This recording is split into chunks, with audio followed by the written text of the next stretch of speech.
పశ్చిమాసియాలో మళ్లీ నిప్పు రాజుకుంది. కొద్ది రోజులుగా నిశ్శబ్దంగా ఉన్న గల్ఫ్ ప్రాంతం ఒక్కసారిగా పేలుళ్లతో దద్దరిల్లింది. యుఏఈలోని అత్యంత కీలకమైన పుజైరా చమురు కేంద్రం లక్ష్యంగా ఇరాన్ డ్రోన్లతో విరుచుకుపడింది. ఈ దాడుల్లో 3 భారతీయులు సహా పలువురు విదేశీయులు గాయపడడం ఇప్పుడు ఆందోళన కలిగిస్తోంది.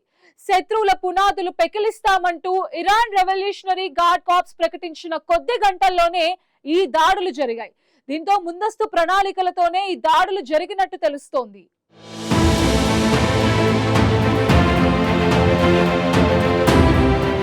పశ్చిమాసియాలో మళ్లీ ఉద్రిక్తతలు ముదురుతున్నాయి. ఇప్పటికే సున్నిత పరిస్థితిలో ఉన్న గల్ఫ్ ప్రాంతం ఇప్పుడు మరింత అస్థిరంగా మారుతోంది.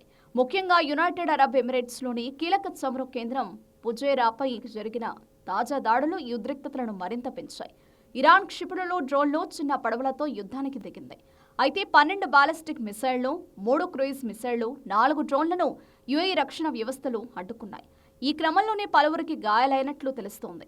పుజైరా చమురు కేంద్రంపై జరిగిన దాడిలో గాయపడిన వారిలో 3 భారతీయులు ఉన్నట్లు తెలుస్తోంది. మరోవైపు పర్షియన్ గల్ఫ్ తీరంలోని ముసందం గవర్నరేట్ పరిధిలోని బూకా ప్రాంతంలో ఒమన్ కార్మికుల నివాస భవనం దెబ్బతింది. ఈ దాడిలో 2 విదేశీయులు గాయపడ్డారు.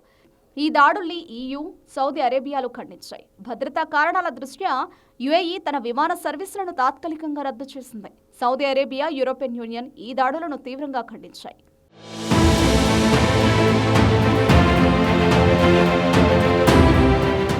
పుజైరా సాధారణ చమురు కేంద్రం కాదని, ఇది గల్ఫ్ ప్రాంతంలో అత్యంత వ్యూహాత్మకంగా కీలకమైన హబ్ అని నిపుణులు చెబుతున్నారు. హర్ముజ్ జలసంధి బయట ఉండడం వల్ల చమురు రవాణాలో ఇది ప్రత్యామ్నాయ మార్గంగా ఉపయోగపడుతుంది. అలాంటి ప్రదేశాన్ని లక్ష్యంగా చేసుకోవడం ద్వారా ఇరాన్ ఒక స్పష్టమైన సందేశాన్ని ఇవ్వాలనుకున్నట్లు విశ్లేషకులు భావిస్తున్నారు. గల్ఫ్ దేశాల ఆర్థిక నాడిని బలహీనపరచడం, ప్రపంచ చమురు సరఫరాపై ఒత్తిడి తీసుకురావడం ఈ దాడుల వెనుక ప్రధాన ఉద్దేశమని భావిస్తున్నారు. ఇక ఈ దాడుల సమయంలో యుఏఈ రక్షణ వ్యవస్థలు సక్రమంగా పనిచేసినట్టు తెలుస్తోంది.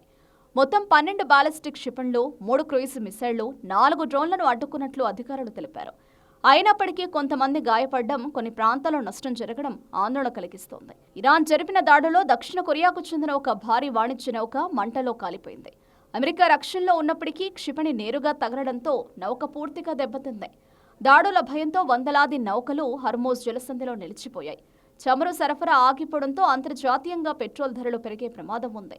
అమెరికా నేవీ రంగంలోకి దిగి నిలిచిపోయిన నౌకలను సురక్షితంగా బయటకు తెచ్చేందుకు ఒక ప్రత్యేక రక్షణ మార్గాన్ని ఏర్పాటు చేస్తోంది. తమ నౌకలకు ఎటువంటి నష్టం జరగలేదని యుఎస్ సెంట్రల్ కమాండ్ స్పష్టం చేసింది.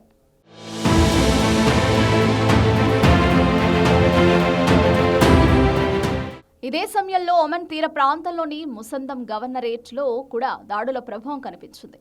బుకా ప్రాంతంలో కార్మికుల నివాస భవనం దెబ్బతినడంతో 2 విదేశీయులు గాయపడ్డారు. ఈ దాడులు కేవలం ఒకే దేశాన్ని లక్ష్యంగా చేసుకోకుండా మొత్తం గల్ఫ్ ప్రాంతాన్ని అస్థిరం చేసే విధంగా ఉన్నాయని విశ్లేషకులు అనుమానిస్తున్నారు. దాడుల తీవ్రతను దృష్టిలో ఉంచుకుని యుఏఈ ప్రభుత్వం తక్షణ చర్యలు చేపట్టింది. దేశంలో విమాన సర్వీసులను తాత్కాలికంగా నిలిపివేసింది. యుఏఈ తన ఎయిర్ స్పేస్ను మూసివేయడంతో త్వరలో భీకర దాడులు జరిగే అవకాశం ఉందనే అనుమానాలు వ్యక్తమవుతున్నాయి. ఈ నేపథ్యంలోనే కాల్పుల విరమణపై ట్రంప్ స్పష్టమైన సమాధానమివ్వలేదు. కానీ యుద్ధం సైనికంగా ముగిసింది అని ఆయన వ్యాఖ్యానించడం పరిస్థితిని మరింత క్లిష్టం చేస్తుంది.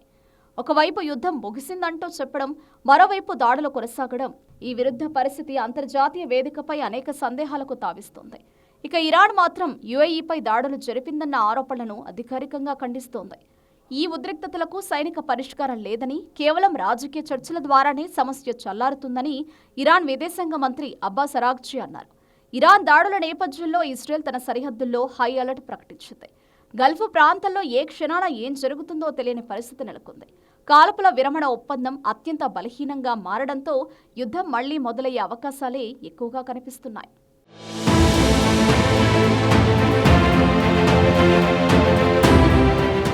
ప్రశాంతంగా ఉన్న గల్ఫ్ ప్రాంతంలో ఇప్పుడు ఇరాన్ దాడి చేయడంతో మళ్లీ యుద్ధం మొదలవుతుందా అనే సందేహాలు వ్యక్తమవుతున్నాయి. ఇది కేవలం ఒక దాడి మాత్రమే కాదని, భారీ స్థాయి వ్యూహాత్మక పోరాటానికి సంకేతమని విశ్లేషకులు అభిప్రాయపడుతున్నారు. ఇరాన్, అమెరికా, గల్ఫ్ దేశాలు, ఇజ్రాయెల్ వంటి శక్తివంతమైన దేశాలు ఈ సంక్షోభంలో నేరుగా లేదా పరోక్షంగా పాల్గొంటున్నాయి. ఒక్క చిన్న తప్పుడు నిర్ణయం కూడా మరో భారీ యుద్ధానికి దారితీయగల పరిస్థితి నెలకొంది. ఇప్పటికే హార్మోజ్ దగ్గర పరిస్థితి ఉద్రిక్తంగా ఉండడంతో ప్రపంచవ్యాప్తంగా చమురు ధరలు భగ్గుమంటున్నాయి.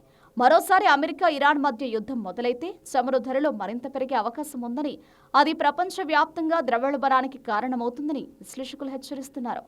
మొత్తంగా గల్ఫ్ ప్రాంతం ప్రపంచ ఇంధన భద్రతకు కేంద్ర బిందువుగా ఉండడంతో ఇక్కడి ప్రతి పరిణామం ప్రపంచంపై ప్రత్యేక ప్రభావం చూపుతోంది.